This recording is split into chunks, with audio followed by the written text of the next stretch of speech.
നല്ല പച്ചക്കുള്ള മീൻ. ഇപ്പം ഇത് വറുക്കുന്നതിന് നല്ല ബെസ്റ്റ് സാധനമാണ്. അപ്പം ഇതിനെ ഇനി കഴുകി മുളകൊക്കെ പുരട്ടിയിട്ടാണ് ഇത് ഇനി അടുത്ത് വറുക്കേണ്ടത്. അപ്പം ഇനി അത് കഴുകാൻ പോവുകയാണേ.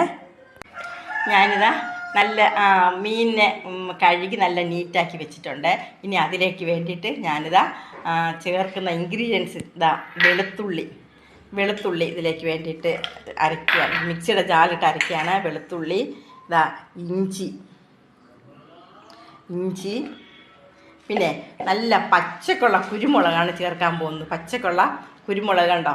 അപ്പോൾ ഇതാണ് നല്ലത്. നമ്മുടെ മീനിനൊക്കെ ചേർക്കുമ്പോൾ അത് നല്ലതായിട്ട് കിട്ടും. നല്ല രുചിയും പ്രത്യേക ഒരു സ്വാദും ഒക്കെയാണ് കുരുമുളക്. പിന്നെ കുറച്ച് വറ്റൽമുളക്, ഇതിനോടുകൂടെ ശകലം മുളക് പൊടി,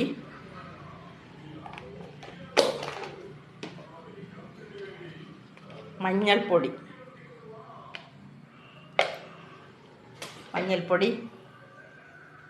ഉപ്പ്, ആവശ്യത്തിനുള്ള ഉപ്പ് കൂടെ ചേർത്തിട്ടുണ്ട്.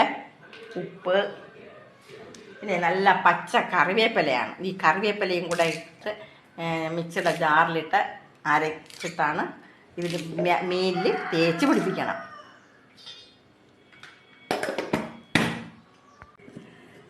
നമ്മുടെ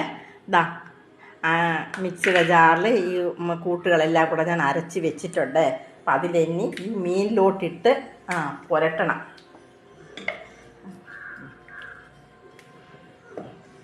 അത് കഴിഞ്ഞിട്ട് ഇതാ ശകലം ഗരം മസാലയാണ്. ഇത് ഗരം മസാല കൂടെ ചേർക്കുകയാണ്. ഗരം മസാല ഇതാ പെരുംജീരകവും എല്ലാം കൂടെ ചേർന്ന സാധനം. ഇതാ അതിടുമ്പോൾ ഇച്ചിരി മീനിന് നല്ലൊരു മണം കിട്ടും.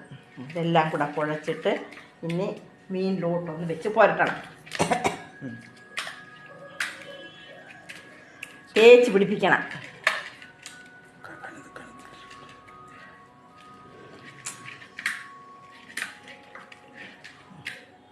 ഓരോ നാട്ടിങ്ങനെ തേച്ച് പിടിപ്പിച്ച് വയ്ക്കുകയാണ്.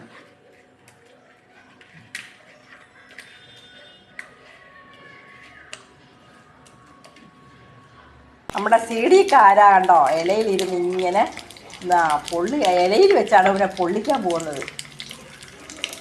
അപ്പം ഇങ്ങനെ വാഴയിലയിൽ വെച്ച് പൊള്ളിക്കുമ്പോൾ ഇതിന് പ്രത്യേക ഒരു ടേസ്റ്റാണ്. ഇതിന് കഴിക്കുമ്പോൾ നമുക്കതിൻ്റെ ടേസ്റ്റ് കാണാം.